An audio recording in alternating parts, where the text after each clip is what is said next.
We're here today at E3 checking out Killer is Dead, the new game by Suda 51, and we were fortunate enough to have him sit down and interview with us. What should fans who know your work come to expect from Killer is Dead? I think for this title, the graphic is very unique. I think we were able to create a really interesting slash action game with different types of combos, execution moves, and the story is, I think, is something spectacular that people can really enjoy and immerse themselves into. And what was your inspiration for Killer is Dead? So I used to watch this samurai drama called Hissatsu. It's a series that's been going on for a long time, but the main character is a guy named Nakamura Mondo, and he is a government official by day, but at night he's a hired assassin. So I really loved that TV series, and I just took the Mondo from Nakamura Mondo and the whole concept and created Killer is Dead. You've used a lot of assassins in your games. Why the fixation with assassins? I think the biggest influence is I've been creating games since I was 24 years old, but before that I used to be a hired assassin, so using that experience really motivates me. Just a little bit, I'm sorry. I'm lying.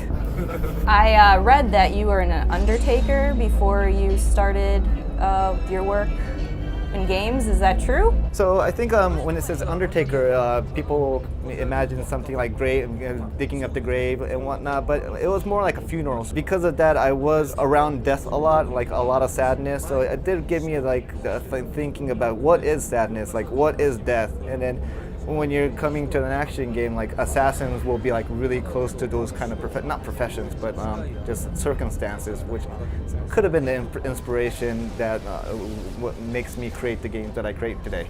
A lot of your games have deeper themes, like we discussed with death.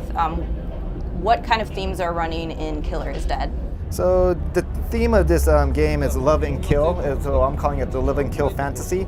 But I wanted to create some kind of hyper reality that involves in a lot of different episodes in a lot of different ways. And I also wanted to concentrate on the moon, how it's the relations between the moon and the Earth. So there's a lot of spotlight and a lot of plot twists involving the moon. What 3 words would you use to describe this game? Kill, love, and fantasy. Sounds like it's going to be kind of intense, huh? So you kind of have this reputation for making very creative, bizarre games. Have you ever thought of creating a game and using a fake name so people didn't jump to assumptions or conclusions about it beforehand? Oh, thank you. Yeah, that sounds like a really interesting concept that, creating a pseudo name, watching how the market and user will react to the games that I create. That sounds really interesting. I'll probably call myself Suda 52. No one's going to know it's you. I don't think anybody's going to notice. Well, as we've established here, you have a sense of humor. What can we expect in Killer is Dead? Any examples you can give of anything crazy that we're gonna see? So Mondo is a really serious character that he really takes as a profession seriously, but because of his work, he's stressed out sometimes and you need to unwind and relax. So I implemented this mode called the Gigolo mode, where he gets to go to bars and hit on attractive women, and that really unwinds him. Very nice. So right now we just had the announcements of the next console generation. You know, we got the Wii U, the PS4, and the Xbox One. Are you excited to enter a new console generation at this point?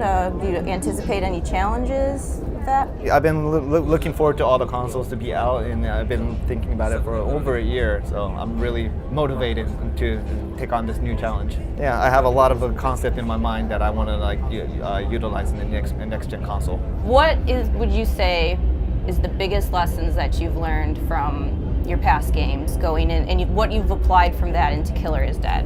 So this might not just apply just for Killer is Dead, but as for Grasshopper, our motivation is to keep creating new games, new IPs, and I think that's one of our missions, to provide new type of gameplay to users. So I think by creating new stuff, that sort of became our fortune or our backbone of how to create games and how to look at games. What feelings do you hope that players come away with after playing Killer is Dead?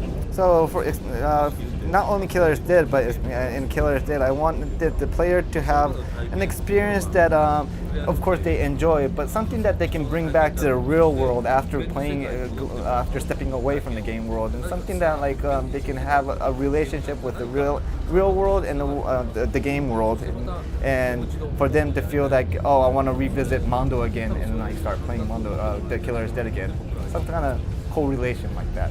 I want to thank you for sitting down with us and chatting about The Killer is Dead. We can't wait for it, and look for it later this summer. Thank you. Thank you. Thank you very much. Thank you.